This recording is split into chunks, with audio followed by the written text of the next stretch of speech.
গৌনিতাই প্রেমানন্দ একবার।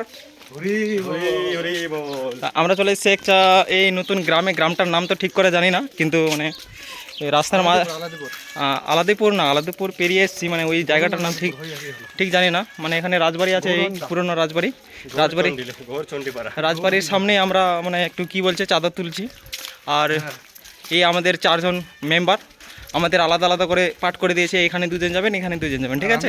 কিন্তু আমরা মাঝে মাঝে একসাথেই তুলে নিয়ে আর কি করা যায়, কারণ এত রোদের মধ্যে মাথায় চলে এসছে ঘাম। সেই কারণে আমরা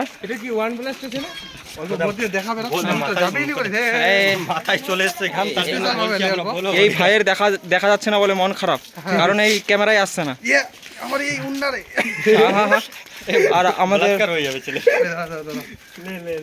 আমাদের চাঁদা আজকে মোটামুটি ভালোই কালেকশন হচ্ছে। আর কালেকশন হওয়ার সাথে সাথে আমরা গৌরনিতাই বলে একবার মনকে আনন্দ দিই। বলো গৌরনিতাই।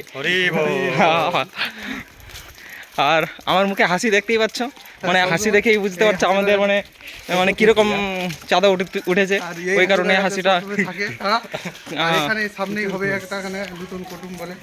হ্যাঁ, এখানে সন্দীপ ভাই বলছে এখানে নতুন কুটুমের বাড়ি করবে, আমি হব আলাদিপুরের নতুন জামাই।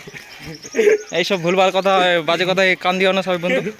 হ্যাঁ, আর আমরা এই মাঠের মধ্যে চলে এসেছি। আর এখানে গ্রামের নাম জিজ্ঞাসা করছে, কিন্তু সবাই বলতে পারছেন ঠিক কোন গ্রাম।